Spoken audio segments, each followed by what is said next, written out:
probably said that a little too fast because he said it may be two pieces or something, but... Oh. Yeah. Well, you may have jumped all on I it needed too was fast. the no mosquitoes, and I'm coming. Yeah, nobody got... For real.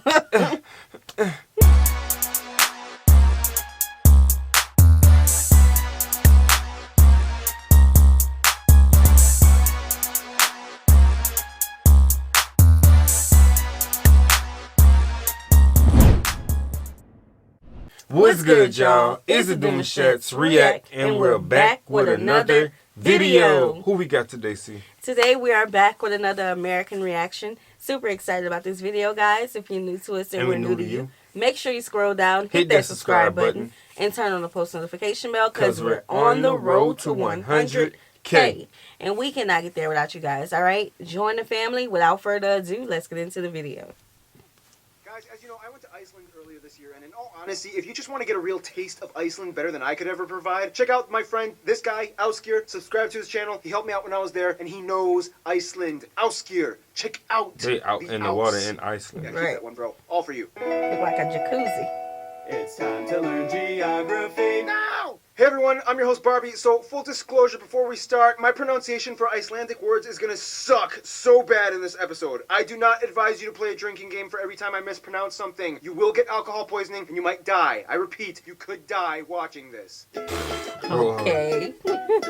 Iceland! Just the name invokes an obvious clue about where it is geographically. First of all, the country is located at the confluence of the Atlantic and Arctic Oceans east of Greenland and just south of the Arctic Circle. The country is divided into 6 constituencies, 3 big ones, and 3 of which are confusing because they basically just split up the most populous areas in the west. Reykjavik is the capital and the northernmost capital in the world, which is split into 2 constituencies, north and south, whereas the southwest constituency is divided into 4 non-contiguous exclaves, but they still act as 1 constituency, not 4. So it's 6 small separate entities that act as 3 constituencies. Get it?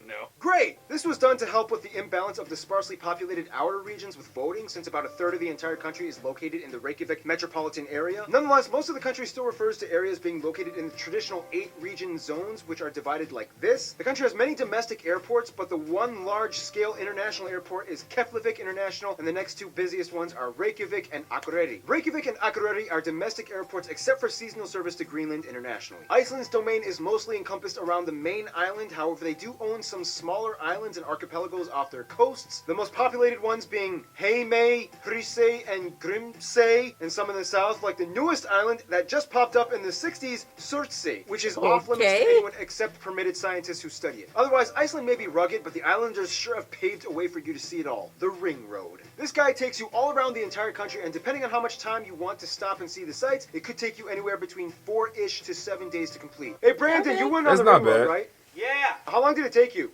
About 9 days. Okay, maybe my facts were wrong. Otherwise, some top notable man-made sites and landmarks might include the National Gallery, the Viking World Museum, the stone carvings of Paul Guðmundsson, the U.S. Navy D-3 plane wreckage site, the Viking Village, the Sea Monster Museum, pretty much all of Akureyri, the Whale Museum, the Design Center, all over the countryside. The Sea Monster.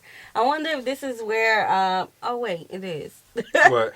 What is it called? The stories about the monsters, the sea monsters. The Loch Monsters and stuff? Loch Ness? Loch Ness Monsters? Yeah. Is that around this region? Could be. I mean, was... it's Iceland. Iceland is not much talked about, but you know what I'm saying? I'm pretty sure they got like a lot of interesting things like that. So it probably is. I know y'all eat well.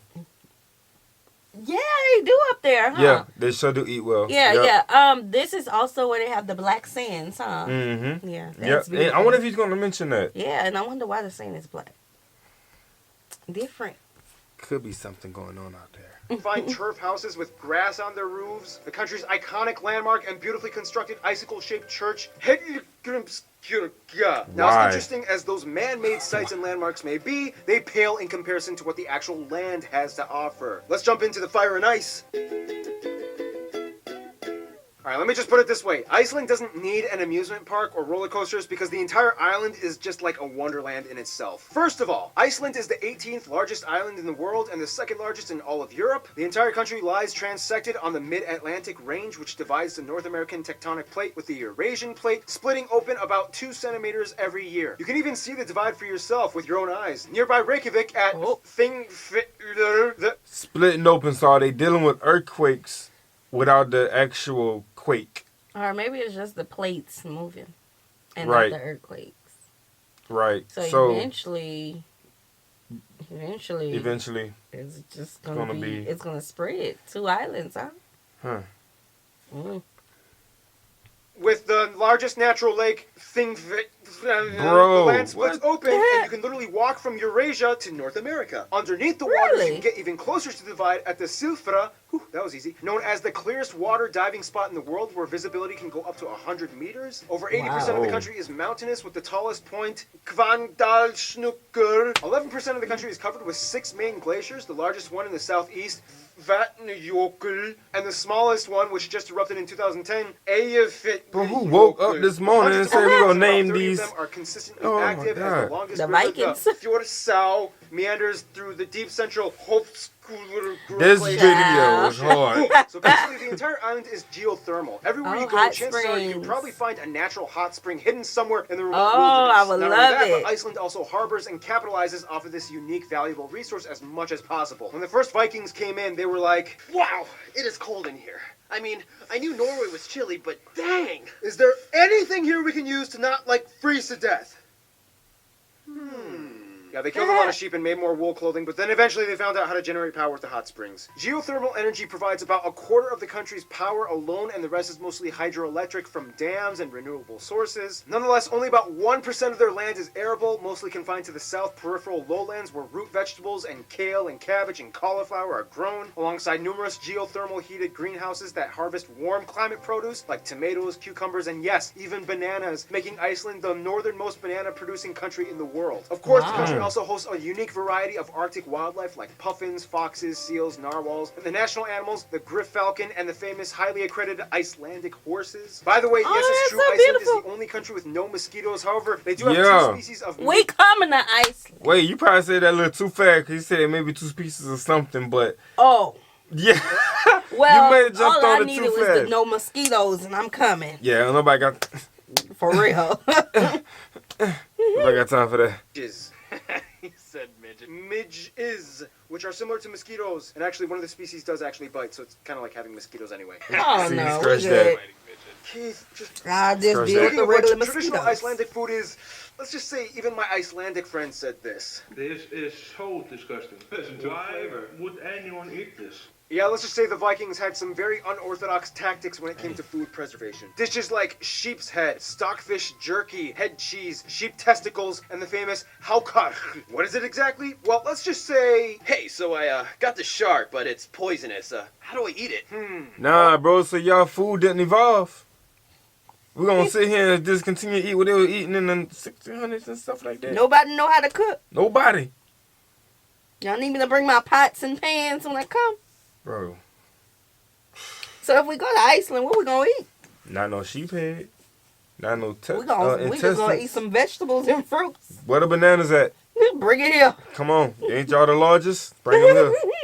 I know, let's bury it into the ground until it smells like urine, then dry it out for a couple months, and then cut off the brown crust, and then serve it. Yeah, obviously. I knew that. There are some delicious redeeming Icelandic foods, though. They are known for making some amazing smoked lamb served with bean salad and grilled haddock and herring dishes. You can literally drink almost any water from any stream. Yeah. Why? lake, or river in Iceland. Why? The whole- Why? It's pure. Why is it pure though? Why they get the pure water? Iceland. They got first of Is all it they 'cause the got ice blocks melting? of ice everywhere. So because the ice is melting. Yeah. We got It's not really. When you think about it, all the ice melting. That don't sound safe. y'all drop that in the comment section. I think you probably answered it though, What? because it's Iceland. Yeah, it's Iceland. Island kind of acts like a filtration device for the glaciers. You have places like the Glaciers. smooth, conical Kirkjufell Mountain. Brandon has a tattoo of that. The Skaftafell Oh, yeah. Ice Cave in Vatnajökull. The Kjolur Trail in the Highlands. Literally, like every 5 kilometers, you'll find a waterfall. And don't forget the geysers in the south. Pretty much all of the West I want to Fjords see region that. is empty and beautiful for you to explore with no tourists. The sea monster of Kvitserkur, Dragni Island, Grjótgjá Caves, Mayfell Green Volcano on Now that black one sand don't beaches, look hard to Krafla and Naumskarth, Drangsnes hot Yeah. tubs, the largest hot spring. I'm looking at these words, y'all, and I'm trying to see what he's getting these Yeah. parts in, because I don't see any Yeah. toes. They're not all hard Nah. to say. I think he's pushing buttons out there, y'all. Y'all safe with us. And the open exposed fossils of I don't know about that one. If you went against my disclaimer and played that drinking game, you should be in an ambulance by now. Speaking of drinking, Icelanders are awesome people to socialize with. Let's meet them, shall we? Now, if the Nordics were a family, Iceland would be like the little brother that got lost at sea from a shipwreck, got stranded on an island, and became a wild man. First of all, Iceland has a population of about 335,000 people and is the most sparsely populated country in Europe. About 92% of the country identifies as ethnically Icelandic, about 4% are Polish, and the remainder are other immigrants from all over, mostly Nordic, West European, and a few Asians mixed in as well. They also use the Icelandic kroner as their currency, they use the Type C plug outlet, and they drive on the right side of the road. Now, being Icelandic is actually very unique genetically in contrast to the rest of their Nordic cousins. Basically, way back yeehaw, the Vikings were like, hey, we're sick of Norway. Let's make a new home. Oh, but wait. We need women. But most of the Norwegian women were like, So they made a quick stop to the British Isles and kidnapped a bunch of Irish and Celtic women and brought them over. About 70% of all their women, that is. To this day, a typical Icelander actually has a portion of Irish or Celtic. Pause, bro. Pause. So you telling me that they done kidnapped a whole state of women? If not a state in the country, but 70% of them. That's a lot of girls. Yeah. It's a lot of ladies. Well, they knew that they had to, make babies. By any means, though? Yeah, well, they had to create a whole new population. Oh, I'm going to have to go look into this. Because that's bizarre, bro.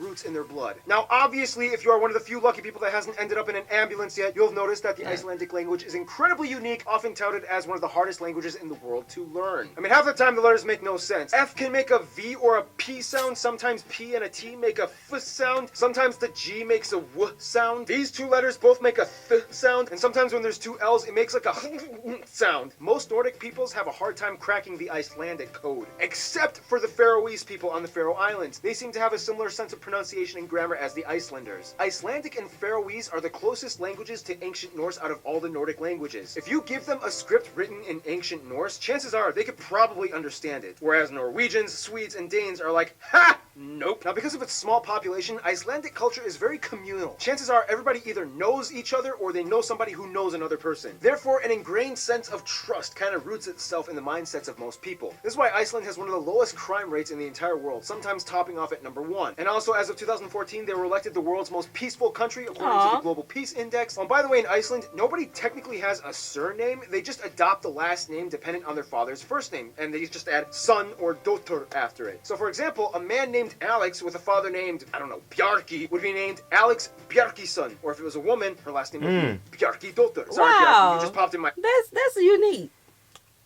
So, let's play the game. Our children will be called Demouchet's son. No, my first name. Oh, your first name? Yeah. Dion's son. Dion's son. Dion's Yes. daughter. Dion's daughter. No, not Dion's daughter. Dion's daughter. Dion's daughter. How'd that go? You rock, man. Hope you're doing well. Icelanders are thrill seekers. They live in an extreme landscape, so they make the best of it, and they will ski, paraglide, rappel, skate, dive, jump, and experience anything that gives them adrenaline. Some of the top notable Icelandic people might include founders of Iceland, Ingólfur Arnarsson and his wife Hedvig and brother Kjörleif, Leif Erikson, the first president Svein Björnsson, musicians Sigur Rós of Monsters and Men, Emiliana Torrini, Mum, Gus Gus, of course the most famous resident Björk, Oscar-nominated director Friedrich Thor Friedrichsen, Hector Laxness, handball superstar Olafur Stefansson, Magnus Örnskjöld, Fionn Paul, and of course everyone's favorite strongman Hapthor or Thor the Mountain, Julius Björnsson. Okay. Now, as small as Iceland is, they've made a huge impact in the world's media outlets. Somewhere in the late 90s and early 2000s, word spread fast, and to this day, tourism is almost getting out of hand as they get over 3 times their own population in tourism every year. That's Hotels good, need to be though. built, staff need to be hired, and diplomacy is key in operating the whole deal. Which brings us to... Man. Now, Iceland has a problem. A good problem. Too many people like him now, and it's all happening too fast. First of all, Iceland has always had good ties to the USA and Canada. The US was the first to recognize Iceland as a state after independence, and both countries not only give some of the biggest business, but also house the largest communities of Icelanders outside of Iceland. I did not know that. But he did say Iceland was independent, right? Yes. Independent. That is a good thing. Yeah. That's why everybody probably know about it. You got a point. I did not know we had close ties with Iceland. Yes, that's something to I've look never into. met nobody from Iceland before. I have never met nobody from Iceland. So how is the tide so close if no one? I wonder if he's gonna mention it. If Okay. if there's traveling going on or some such. Is like the mysterious, cool new rebel friend that they just made. They enjoy both being outsiders because although they are both Nordic, they are not considered Scandinavian. When it comes to humor, they totally get each other and click instantly with dry, semi-dark undertone jokes. Sweden is like the older brother that they love but is too busy working on his flowcharts to hang out with. Denmark is close, although Danes practically have no idea what skiing is considering their flat landscape. Most Icelanders learn Danish in school first before they learn English, even though they think it's pretty useless. When it comes to their best friends, most Icelanders I've talked to have said Norway and the Faroe Islands. As mentioned before, Icelanders have historical roots to Norway, and the two have had very close relations, especially since they both can relate to being subjugated under the Danes at one point in time. The Faroe Islands are like their weird cousins that totally get them and love to hang out with. It's a magical moment when an Icelander meets a Faroese person. In conclusion, Iceland is a land where cold meets hot, old meets new, small yet big, horrible fermented shark meets your dinner plate. I hope you're still alive, and if you are, stay tuned, because the big guy, India, is coming up next. Okay, man. Iceland is unique. Yes, definitely. Iceland is unique, man. Y'all got a lot of things going on. Number one in the world, potentially, to be most peaceful places. Yes. I think that's beautiful. Very beautiful. I'm just concerned about y'all diet. Yeah, let's get there. We can help. We know things. We know how to cook things, make gravy. Whoop their wrist, you feel me? know? Yeah. Put two and two together, make a peanut butter and jelly. A peanut butter and jelly. Nobody want no peanut butter Yo, and jelly. drop in the comment section on the description box what it's like to shop in Iceland. What is the food like? Let's get deep into the food and more so in the culture because you guys look like y'all have a lot of fun, a lot of freedom, a lot of free time. You feel me? Look like they be skinny dipping and stuff. Skinny dipping, right. How's them hot springs doing? What we doing out there? Natural jacuzzis, I would call them. Right. Hey. Natural jacuzzi. All right, guys. So send in more about your culture to our description box below. We want all the links. All right. Yeah. Like this video, subscribe, turn on the post notification bell. We have enabled our super thanks if you like to support the channel that way, as well as our join feature to become a VIP member of the channel. We'll see you soon. Peace.